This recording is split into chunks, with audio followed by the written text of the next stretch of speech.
স্থানীয় সরকার বলতে কি বুঝি আমরা আসলে লোকালি যে মানুষগুলোকে ভোট দিয়ে আমাদের প্রতিনিধিত্ব করার জন্য আমরা ধরেন ইউনিয়ন পরিষদে পাঠাই, উপজেলা পরিষদে পাঠাই, পৌরসভায় সিটি কর্পোরেশনে যাদের পাঠাই, আমরা জেলা পরিষদে পাঠাই, এই মানুষগুলোকে আমরা ভোট দিয়ে পাঠাই। আমাদের ভোট দিয়ে তাদেরকে আমাদের প্রতিনিধিত্ব করার জন্যই যে লোকগুলোকে আমরা পাঠাই, এরা কিন্তু আমাদের স্থানীয় সরকার হিসেবে বিবেচিত হবেন। যদিও বাংলাদেশের যে সংবিধান আমরা সংস্কার করতে চাই, এই সংবিধান অনুযায়ী বাংলাদেশে আসলে স্থানীয় সরকারের অস্তিত্ব নাই। এখানে বলা আছে স্থানীয় শাসনের কথা, কিন্তু আমরা বলতে চাই যে আসলে স্থানীয় সরকার হতে হবে। আমরা যাদের ভোট দিয়ে পাঠাচ্ছি তারা আমাদের ভালো মন্দ দেখবে, তারা আমাদের জন্য কাজ করবে, তাদের তো সেই পাওয়ারটা থাকতে হবে, সেই ক্ষমতা থাকতে হবে, তাদের হাতে বাজেট থাকতে হবে। একটা সরকার যেভাবে পরিচালিত হয়, এই স্থানীয় সরকারগুলো ওভাবেই পরিচালিত হবে। আমরা মূলত এটাই বলছি। দেখুন, এখানে আসলে স্থানীয় সরকার আমাদের অনেকগুলো বিষয়কে কিন্তু আমাদের করে তুলবে, জনগণের করে তুলবে, এই দেশটাকে জনগণের করে তুলবে যদি আমরা স্থানীয় সরকারের হাতে ওই ক্ষমতাটা দিতে পারি।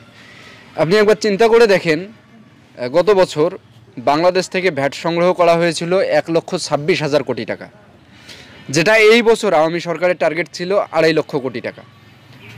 আপনি যদি সারা বাংলাদেশে 500টা উপজেলাও ধরেন, তাহলে প্রতি উপজেলা থেকে সরকারকে ভ্যাট দেয়া হচ্ছে 500 কোটি টাকা করে। এক্ষেত্রে আপনি বিভিন্ন জেলায় উপজেলার কম বেশি থাকতে পারে।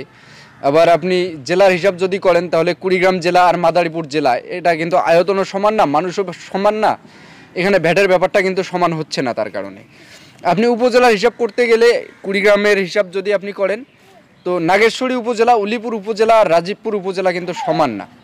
তো সব মিলিয়েই আমরা অত হিসাব না করে যদি গড় হিসাবটা ধরি যে 500 উপজেলা, তো সেখানে কিন্তু আমাদের অন্তত 500 কোটি টাকা করে ভ্যাট দিতে হতো।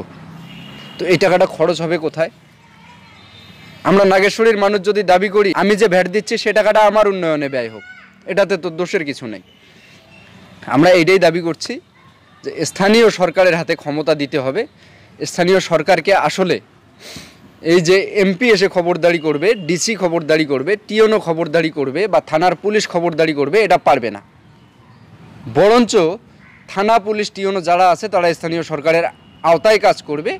এটা একটা সম্পূর্ণ সরকার ব্যবস্থা হবে, এদের হাতে বাজেট থাকবে। বাজেটটা কিভাবে হবে?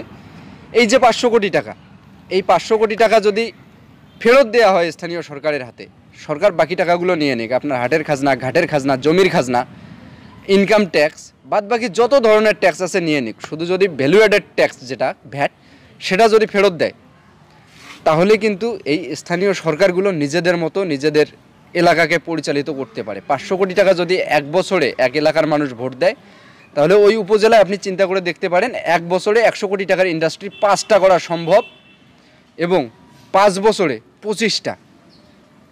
এখন চিন্তা করে দেখেন, এক উপজেলায় যদি 25টা 100 কোটি টাকার ইন্ডাস্ট্রি থাকে, তো আমাদের এখানকার মানুষ আসলে বিদেশ যাবে না বিদেশ থেকে কর্মী আমাদের এখানে আনতে হবে? খুবই সহজ হিসাব। এজন্য আমরা বলছি যে আসলে একটা স্বাধীন স্থানীয় সরকার দরকার আমাদের, এটাই আমাদের দাবি।